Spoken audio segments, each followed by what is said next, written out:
All right, everybody, welcome back for another deep dive. Yeah. You know, sometimes you hear this saying that everybody's got a story in them.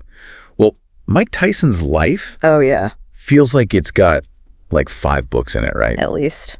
And we all know the name. We know the knockouts. We even know about that infamous ear bite. But what if I told you there's like a whole other side to this guy? And today we're diving deep All right, let's do it. into excerpts from this book, Mike Tyson, The Journey of a Boxing Legend. And look, we're not just here to, recap the fights, although those are amazing. Oh, yeah.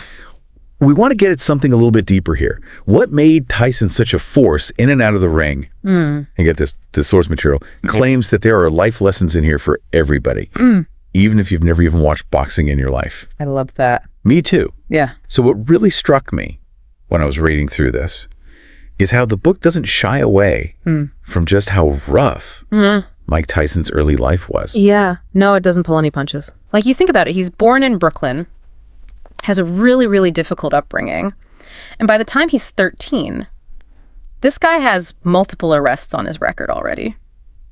It's unbelievable. I mean, that's not exactly, the typical path for somebody to become a world champion boxer. No, not at all. Yeah. Not the way you draw it up No, exactly. in the storybooks. So, I mean, that makes the highlight reels even more mind-blowing, right? Yep. To come from that kind of background and achieve what he achieved, to become the youngest heavyweight champ ever.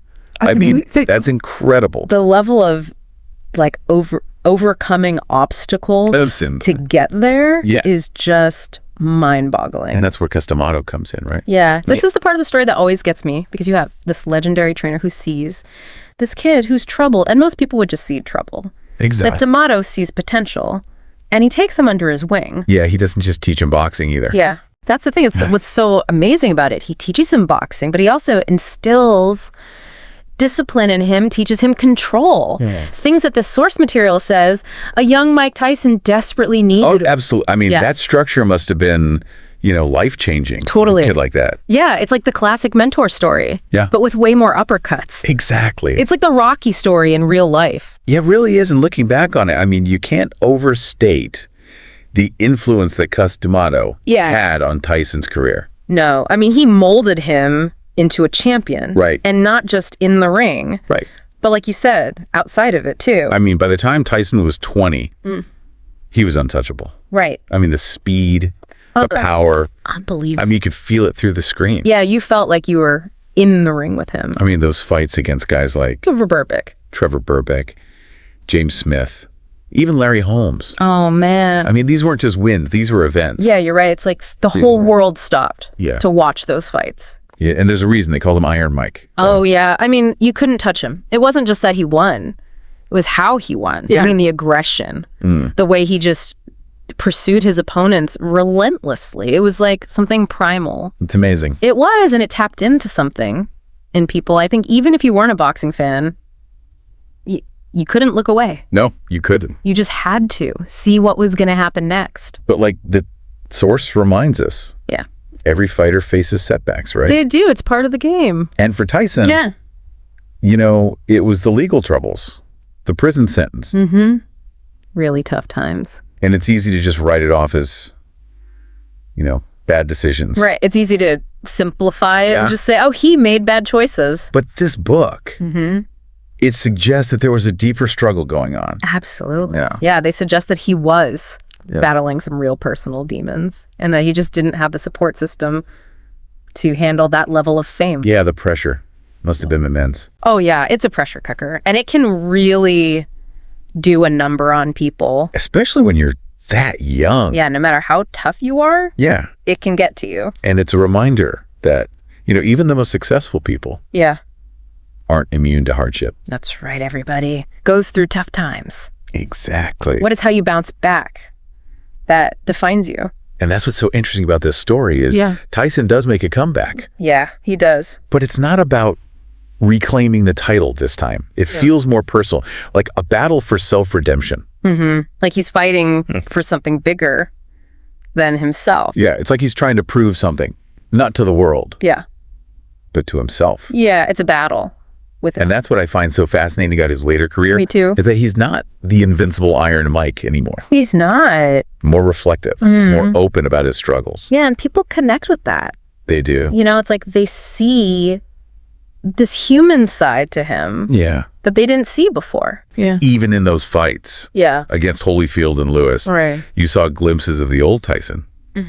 But there was also a vulnerability there. Yeah, he was more cautious, Yeah. more aware of his own limitations. Which actually I think made him even more relatable. Oh, totally. And the source points out that vulnerability resonated with audiences Yeah. in a whole new way. Yeah, it's like people were rooting for him. Yeah. For different reasons this time.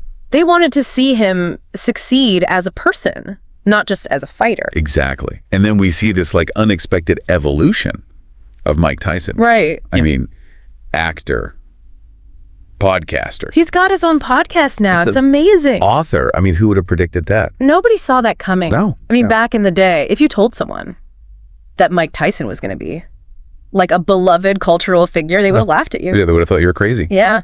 But here we are. But it's like he's using his platform now to connect with people in a totally different way. Yeah, he's not just knocking people out anymore. No, He's knocking down. he's sharing his vulnerabilities, the wisdom he's gained from, you know, his very difficult life. And people are listening. They're really receptive to it. Yeah, it challenges our entire perception of who he is. Totally. And what he's capable of. I mean, it makes you realize that people are complex and they can change. Yeah, you can't just put him in a box and label them. No. What someone's capable I of. mean, what's the takeaway here? I mean, did this dive into Tyson's life? Change your perception of him at all? No, absolutely. I mean, I've always been a fan of his boxing. But to see his journey outside the ring is truly inspiring. I mean, the source highlights 3 key lessons from his life. Hard work, self-belief, and learning from your mistakes. But I think there's a 4th one that's maybe even more important. What's that? The power of reinvention. No matter how far you fall, no matter how many times you get knocked down, you can always get back up and reinvent yourself. Tyson embodies that. I love that. So on that note, I want to leave you with this thought. What's one area of your life where you might need a little bit of that Iron Mike spirit? And I'm not talking about, you know, knocking somebody out, but I'm talking about the resilience, the refusal to stay down, the ability to come back stronger. Yeah, Food for thought, right? definitely. All right, everybody, thanks for tuning in Thanks for having me. for another deep dive. This was a good one. We'll see you next time. See you later.